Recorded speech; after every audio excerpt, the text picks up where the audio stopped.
ভারতের ওপর আমেরিকার ট্যারিফ আক্রমণ। ডোনাল্ড ট্রাম্প ভারতের ওপর চাপিয়ে দিলেন 25% মারাত্মক ট্যারিফ। কিন্তু ভারতের পাল্টা জবাবের যা হতে চলেছে তার কল্পনাও কেউ করেনি। রাশিয়ার সঙ্গে বন্ধুত্ব বজায় রাখতে ভারত পেরিয়ে গেল সীমা। ওই ট্রাম্পের হুমকির মুখ জবাব দিল ভারত। ব্রহ্মোস 2 থেকে শুরু করে SU-57 পুতিনের সফরে হলো ভয়ঙ্কর বিস্ফোরণ। প্রস্তুত ভারতের চক্রব্যূহ। ডলারকে নেগলেক্ট করে রুপি রুবেলে ব্যবসা। আমেরিকার ফিনান্সিয়াল সিস্টেমে ডাইরেক্ট আঘাত। যখন আমেরিকা ভাবল যে সে নিজের আর্থিক শক্তির জোরে ভারতকে নত জানু করে ফেলবে এবং নিজের সত্ত্বে সে ভারতকে চালাবে, তখন তাদের সেই ভাবনা হয়ে গেল সবচেয়ে বড় ভুল। মার্কিন প্রেসিডেন্ট ট্রাম্প ভারতের ওপর চাপিয়ে দিলেন 25% ট্যারিফ। তিনি ভাবছিলেন এই ট্যাক্স আর জরিমানা দিয়ে ভারতকে ভয় দেখিয়ে রাশিয়ার সঙ্গে বন্ধুত্ব ছিন্ন করতে পারবেন, কিন্তু তার এই চাল উল্টে গেল। ভারত শুধু এই হুমকিকে বাতিল করেই ক্ষান্ত হয়নি, বরং রাশিয়ার সঙ্গে সম্পর্ক আরো মজবুত করার ঘোষণা দিয়ে আমেরিকাকে পরিষ্কার জানিয়ে দিল যে এখন বিশ্বে কাউকে বিশ্ব নেতা বলে মানা হবে না। উল্টে ভারত রাশিয়ার সঙ্গে এমন সব ডিল করতে সম্মতি জানিয়েছে যা যুদ্ধের পটভূমিকে পরিবর্তন করতে পারে। তো আমরা আপনাদের এই বিস্ফোরক খবরের সম্পূর্ণ কাহিনী বলবো, সেই জন্য সবশেষে এই বিষয়ে আপনার ব্যক্তিগত মতামত অবশ্যই কমেন্টে ব্যক্ত করবেন। তো ট্রাম্পের ট্যারিফ আঘাত কেন আমেরিকার চোখে খচখচ করছে ভারত রাশিয়া মৈত্রী? চলুন তাহলে পুরো ঘটনার মূল কারণটা বুঝি। মার্কিন প্রেসিডেন্ট ট্রাম্প 1 আগস্টের ডেডলাইনের আগেই ভারতের পণ্যের ওপর 25% ট্যারিফ এবং অতিরিক্ত জরিমানা চাপানোর ঘোষণা দিলেন। তিনি স্টেটমেন্টে হুমকিমূলক ভাষায় বললেন, ভারত হলো বিশ্বের মধ্যে সর্বোচ্চ আমদানি শুল্ক আরোপকারী দেশগুলোর একটা, আর তাদের বাণিজ্য নীতি অত্যন্ত কঠোর। কিন্তু এগুলো ছিল শুধু অজুহাত। আসল কারণ ছিল যা তিনি নিজেও স্বীকার করছেন, তা হলো ভারত এবং রাশিয়ার বাড়তে থাকা সম্পর্ক, বিশেষ করে জ্বালানি এবং প্রতিরক্ষা ক্ষেত্রে।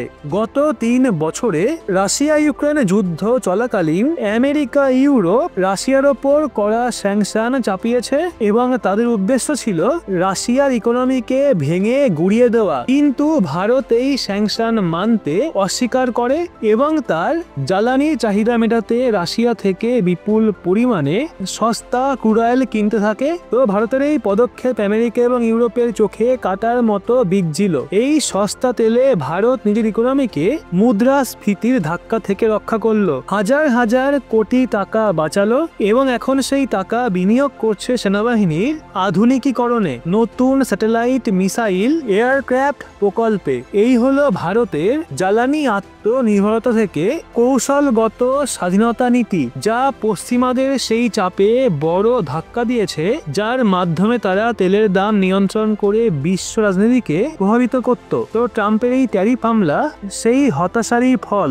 এটা ছিল ভারতকে শাস্তি দেওয়ার চেষ্টা, কেননা ভারত আমেরিকার কথা শোনার বদলে নিজের জাতীয় স্বার্থ বেছে নিয়েছে। কিন্তু ভারত পরিষ্কার করে দিয়েছে যে কে ভারতের তেল বিক্রেতা হবে সেটা ঠিক করবে ভারত নিজেই।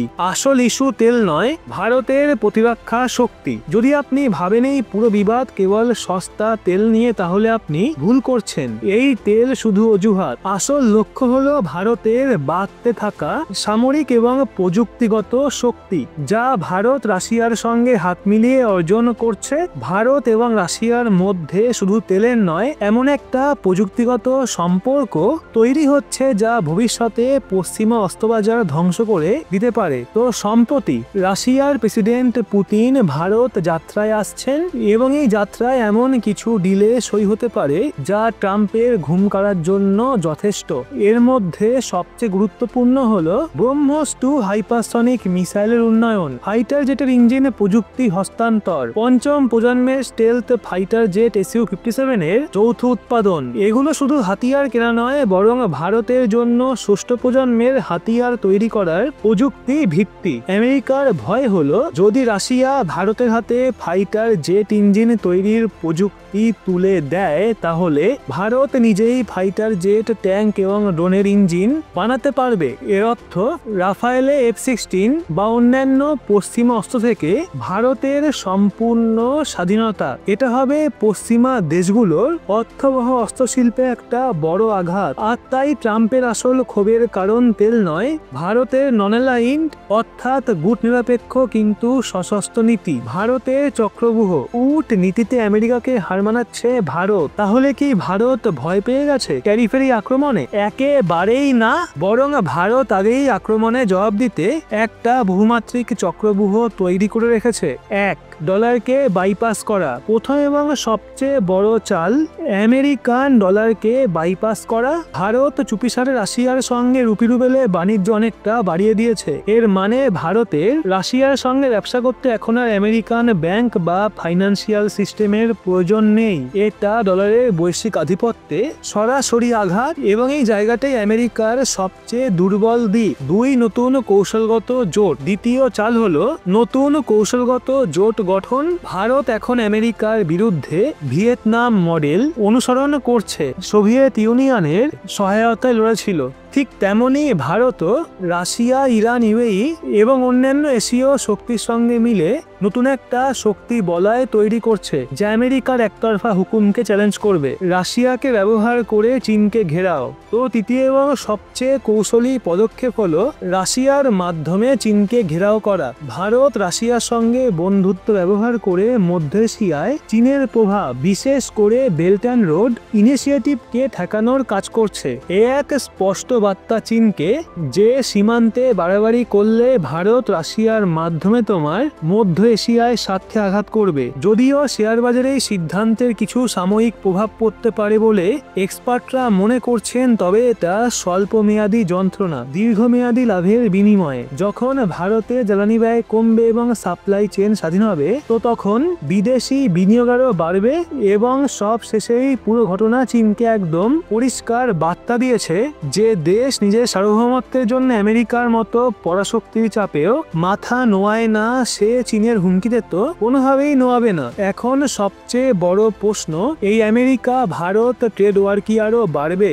তো পুতিনের ভারত সফরের পর যখন ভারত রাশিয়ার মধ্যে নতুন প্রতিরক্ষা চুক্তিগুলো চূড়ান্ত হবে, তখন আমেরিকার পরবর্তী পদক্ষেপ কি হবে? এই এক কূটনৈতিক নাটক যার দিকে তাকিয়ে গোটা বিশ্ব। তা আপনার কি মতামত এই বিষয়ে? ভারত কি আমেরিকাকে কঠিন জবাব দিয়ে ঠিক করেছে? নিচে কমেন্টে আপনার মতামত অবশ্যই জানান এবং ভিডিওটা ভালো লাগলে লাইক করে শেয়ার করুন আপনার বন্ধু বান্ধবদের। সেই সাথে এরকমই লেটেস্ট ইনফরমেটিভ ভিডিও পেতে সাবস্ক্রাইব করে চোখ রাখুন রহস্য বাংলার পর্দায়।